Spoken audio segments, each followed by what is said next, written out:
Šobrīd atrodos Dobeles dārzkopības institūtā. Lūk, redzu jau saimnieku. Labadiena, mani sauc Valters. Gunārs. Gunār, jūs šogad esat izvirzīts nominācijai Zinātne praksē un inovācijās.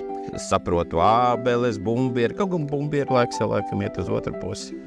Jā, bet ābeles vēl ir. Āboli vēl ir. Tos mēs varam apskatīt. Un pie ābeles arī parādīt, ko tad mēs tādu esam izveidojuši, lai palīdzētu augļu kopim tikt pie labas ražas. Es nevaru nekādas jaunas sliktas baktērijas. Nevar. Nu tad rādiet. Valter, kā ir? Vai to ar zinātni esi jūs tu vai jūs? Īpaši ar fundamentālo. Mēģināsim to noskaidrot.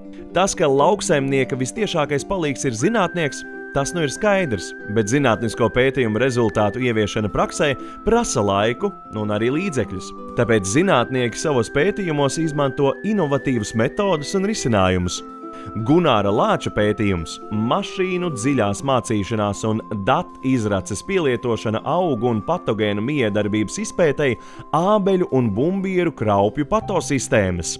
Parastam dārzniekam, lauksaimniekam un arī mūsu pasākumu vadītājam Valteram pirmajā brīdī liksies, ka kaut kas nesaprotams. Bet zinātnieki prot paskaidrot. Kā stāsta un rāda pats zinātnieks Gunārs Lācis, tas nemaz nav tik sarežģīti. Jo zem nosaukuma mašīnu dziļā mācīšana slēpjas mākslīgā intelekta un informāciju tehnoloģiju izmantošana pētījumos, apkopojot un pētot datus par augļu koku, šajā gadījumā ābeļu un bumbieru slimību kraupi. Noskanēt slimību ir iespējams ar īpaši izveidotu mobilā telefona aplikāciju, tas pātrina datu saņemšanu un apstrādi. Arī citos pētījumu procesos nāk talkā mākslīgais intelekts. Kā stāsta pats Gunārs Lācis, tad šis pētījums nebūtu iespējams bez sadarbības. Partneri, informācijas tehnoloģiju speciālisti, studenti, mācību spēki no Rēzeknes augstskolas un kolēģi no Dobeles dārzkopības institūta. Kā saka pats zinātnieks, tieši šis pētījums bija kā mazs ansolis viņa zinātnieka karjerā. Jā, arī dārzniekiem inovācijas un jauni pētījumi ir ļoti nepieciešami, lai spētu konkurēt un radīt jaunas un izturīgas augļu koku šķirnes. Cik es saprotu, tad es arī šobrīd drīkstu apsēsties pie tā galda. Jā, droši. Vai zinātnieki bieži dārzā sēž pie galda, vai tomēr iet ar mēri instrumentiem, fotoaparātiem? Gan. Jo raža jau ir jānovērtē. To var pārbaudīt tikai pagaršojot.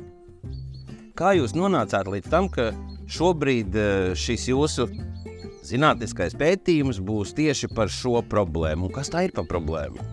Problēma ir saistīta ar slimībām. Slimību apjoms pieaug, pesticīdus lietot nedrīkst, ja to lietošana ir jāsamazina, līdz ar to mums ir jāmāk apieties ar šīm slimībām bez pesticīdiem.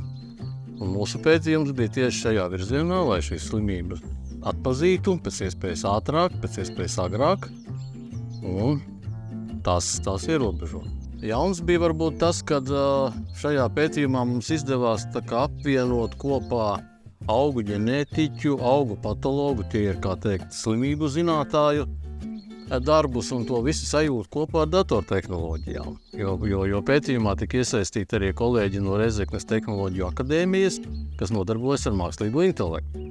Un visus šos datus viņi kopā sajūt, izmantojot mākslīgā intelekta risinājumu. Bet tas risinājums īstenībā ir sava veida bāze, kuru var papildināt, līdz ko ir kaut kādas jauna informācija, jauna zināšanas par citām slimībām, arī citām sugām. To var salīdzinoši vieglāk papildināt jau un attīstīt tālāk. Tiekamies Sējēja 30 gada jubilejas ceremonijā. Paldies, ka jūs esat! Un šajā Sējēja 30 gadēs jums novēlētu paskatīties uz lietām mazliet savādāk, būt drosmīgākiem un šīs jaunās lietas ieviest savos darbos, lai jūs kļūtu vēl stiprāki, vēl konkurētspējīgāki un vēl atpazīstamāki. Lai jums izdodas!